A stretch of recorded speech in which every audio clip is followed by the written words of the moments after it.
The sky has no mercy for mistakes. In this video, we analyze real aviation incidents caught on camera, from devastating tragedies to miracles that defy the laws of physics.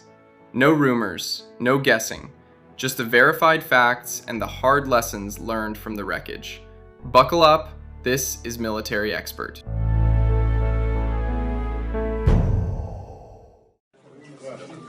April 28th, 2016, Cuenca, Ecuador. A TAME Embraer 190 hits the deck at Mariscal Lamar Airport. The rain is heavy, the runway is soaked, and the stakes are at an all-time high. Look at the aircraft, it's aquaplaning. The pilot slams the brakes, but there is zero traction on the water-covered asphalt. The jet is skating down the line, burning through the remaining distance with no signs of stopping. The runway is disappearing fast, and the aircraft is completely out of room. The Overrun! The jet plows straight into the grass. Look at the scene. The evacuation starts right now. But look closely at the passengers. Some are actually grabbing their carry-on luggage. In a life or death situation, this is a fatal mistake that slows down the escape and puts every soul on board at risk. Incredibly, everyone survived. But the investigation revealed a chain of failures. An unstabilized approach, a dangerous tailwind, and a crew that failed to use maximum braking performance. They were fighting a losing battle from the moment they touched down. The lesson for every pilot and passenger is clear. A wet runway is a different beast.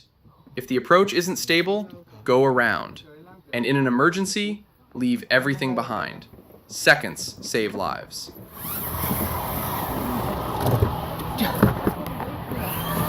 Vamos, después, vamos rápido.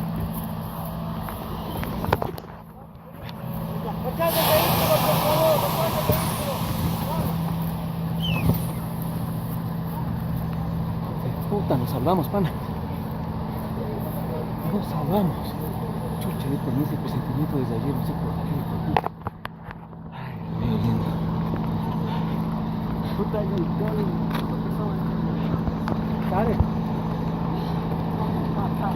puta, Diosito, volvimos a nacer. Esta sí, volvimos a nacer, pana. May 5th, 2017, Charleston, West Virginia. An air cargo carrier's Shorts S-D3030 is on final approach from Louisville. The ceiling is low, the visibility is poor, and the crew is flying blind on instruments into Yeager Airport. But something is wrong. Instead of the standard straight-in approach, the crew chooses a dangerous circling maneuver, a move strictly forbidden by company procedures. Look at the descent rate. They are coming in too low, too fast, pushing the aircraft into a violent, steep turn just feet above the ground. Watch the left wing. It clips the pavement.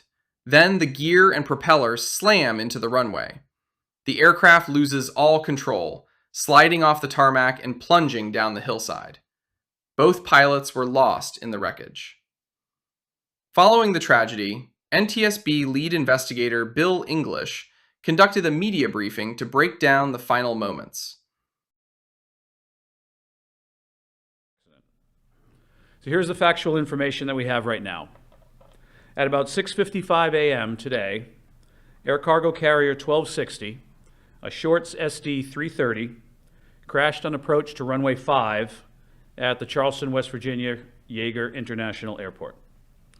Weather was reported at 500-foot overcast clouds with 10 miles visibility, and there were some other low clouds and valley fog reported in the area. The aircraft made an approach from the west. There was no distress call or any other indications of problems, and there was no post-crash fire.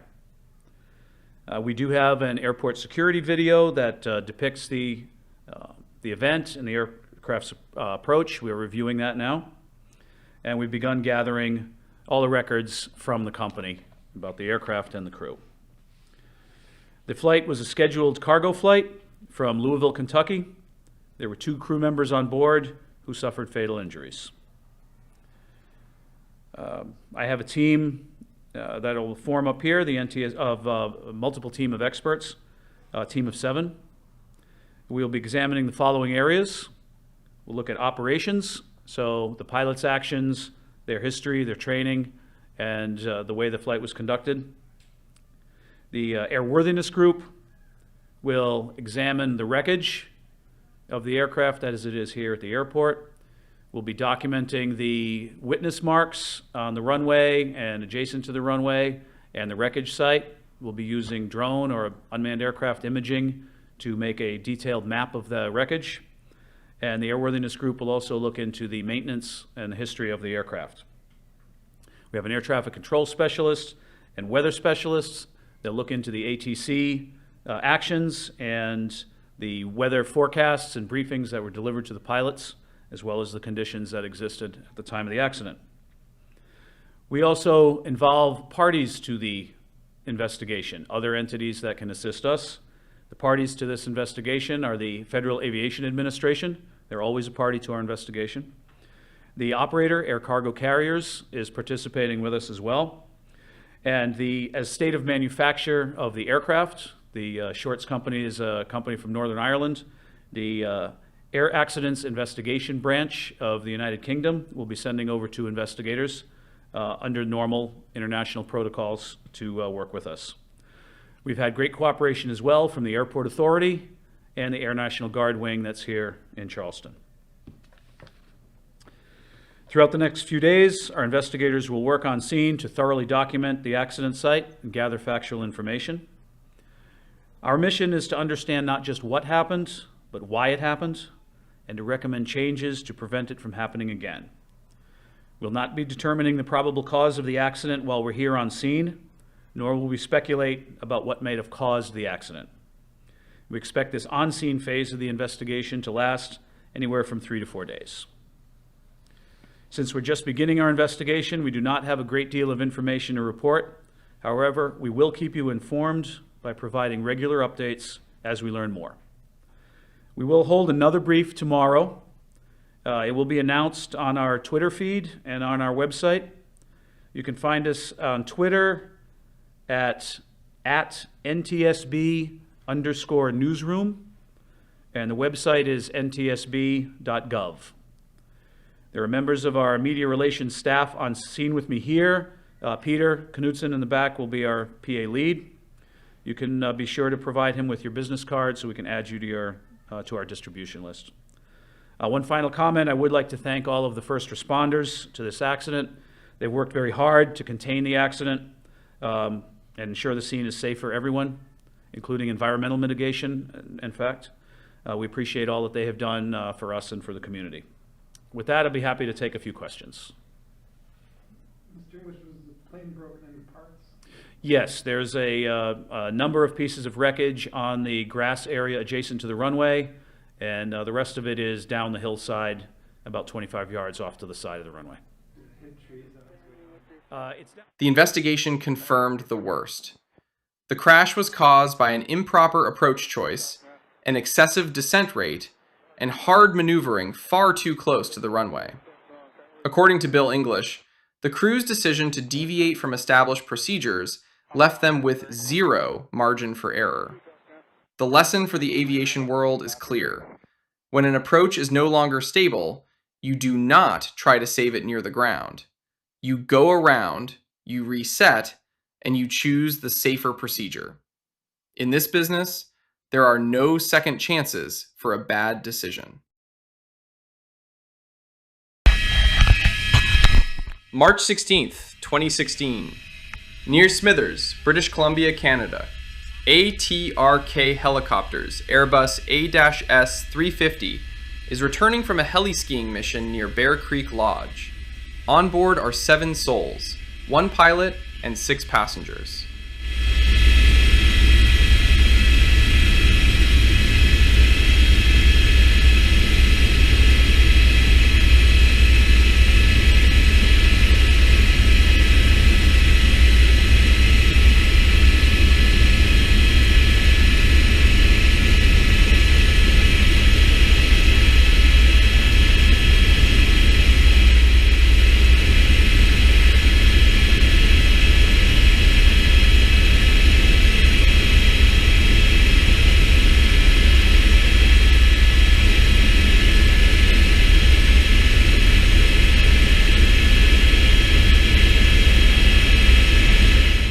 The helicopter is flying low, diving into a narrow ravine. As it descends, the speed builds up rapidly. The aircraft is heavy, pushed right to its maximum weight limit. Then, in a split second, the controls lock up. The pilot feels the stick become heavy as lead. The helicopter pitches up violently and rolls to the right, slamming into a steep, snow-covered slope. Miraculously, every single person on board survived. Not a single injury in the middle of the frozen wilderness. The Transportation Safety Board of Canada launched an investigation and found a technical nightmare: servo transparency. It happened because of a deadly combination: high power, high speed, and extreme G-loads while operating near max weight. The hydraulic system simply couldn't keep up with the forces, leaving the pilot fighting a machine that wouldn't listen. The lesson here is about margins. In mountain flying, low altitude leaves zero room to recover. High speed and aggressive inputs can erase your safety margin in seconds. On your channel, military expert, watch your limits.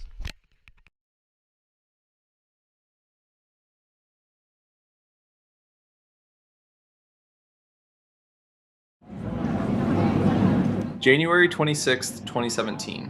Swan River, Perth, Western Australia. A Grumman G73 Mallard is performing for the City of Perth Australia Day Skyworks. Thousands of spectators are watching from the banks as the aircraft completes 2 successful low passes. The pilot is cleared for a 3rd pass, but instead of the approved route, the aircraft cuts into a much tighter area, forcing a sharp maneuver close to the water. Watch the left wing! The aircraft stalls, rolls violently, and slams into the river right in front of the crowd. Immediately, the festive atmosphere turned into a scene of chaos and rescue efforts. He just came in too steep, banked hard left, and that was it. The left wing caught the water and plane hit the water and snapped in half. Everyone was so horrified, people just couldn't believe it. Yeah, and it was with my sister. Yes. And then, he started shouting, and then, it's really traumatized. Tragically, the pilot, Peter Lynch, and his passenger, Enda Chakrawarti, were killed. Police were forced to secure the area as the investigation began. The focus here today on the foreshore and on the waters of Perth is to get the aircraft out of the water as quickly as we can and commence the investigation of the plane. And from that, in the coming months, we'll have a better understanding as to what happened and why, and hopefully be able to make improvements as may be necessary to stop or limit these sorts of events from happening into the future. The ATSB investigation found no mechanical failures. The cause was a low-altitude stall during an improvised maneuver that was never part of the approved flight plan. By deviating from the routine, the pilot left himself with zero margin for error. The lesson is about discipline. Stay inside the planned routine, avoid improvised moves, and never turn a public display into a low-altitude disaster. On your channel, military expert, precision is everything.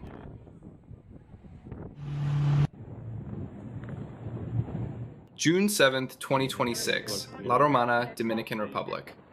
A Gulfstream G200 has just departed for Austin, Texas. There are no passengers on board. Only the pilot and co-pilot are in the cockpit.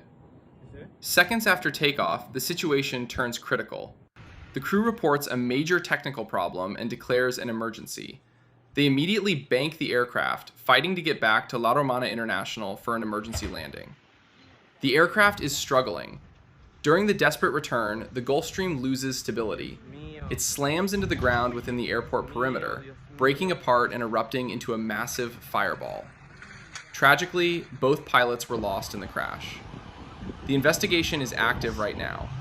Dominican aviation authorities are analyzing the wreckage, the crew's final radio transmissions, and the specific technical failure reported before the impact. At this stage, investigators have not confirmed the exact cause. The focus is on what happened in those final moments between the emergency call and the loss of control. Every second in an emergency return is a battle for survival. The lesson here is to wait for the evidence. In a crisis, control, speed, and a stable path are the only things that decide the outcome.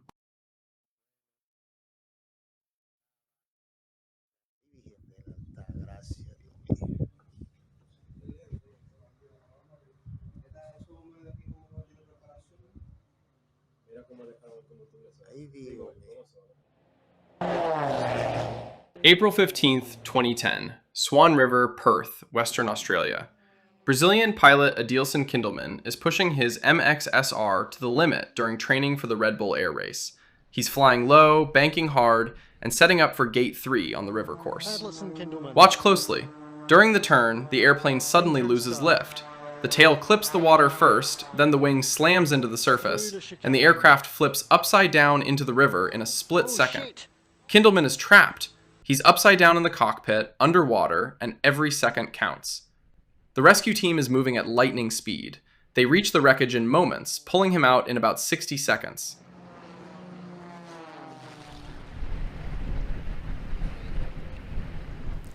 During the first training session of the Red Bull Air Race World Championship in Perth, Brazilian pilot Adilson Kindelman was involved in an accident. While maneuvering his MXR raceplane approaching Gate 3 in the middle of the racetrack, Kindelman impacted the water with his wings level and tail first. Specially trained emergency response teams rushed to the scene and rescued Kindelman as it floated in the water in less than 1 minute. He was then transported to the Royal Perth Hospital. Our number one priority is safety, and thanks to the amazing efforts of our specialists in the emergency response team, Kindelman was rescued in less than 1 minute, and I am pleased to confirm that Kindelman is in good health, having only suffered minor injuries. As a precautionary measure, he will be held in the Royal Perth Hospital overnight. The world held its breath as he was rushed to the hospital. Basically, we did some preliminary tests to make sure he didn't have any broken bones or any other internal injuries. And we're pleased to say that we couldn't pick up anything, any significant injuries through our initial scan, X-rays and lab tests. And basically, he's quite alert and talking through us all the way through. And he was wondering, he's obviously quite keen to get up and about and back in his plane. Incredibly, Adilson survived with only minor injuries. But what exactly went wrong in that cockpit? I'm feeling good. alive. I feel alive. It's good. Some days ago, I did training water. It's helpful a lot today, and it's okay. I'm ready.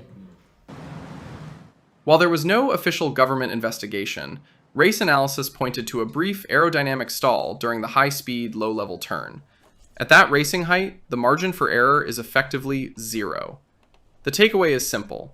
At racing height, there is no space to fix a stall. Low altitude, tight turns, and extreme bank angles leave no recovery margin. In this game, precision isn't just about speed, it's about survival.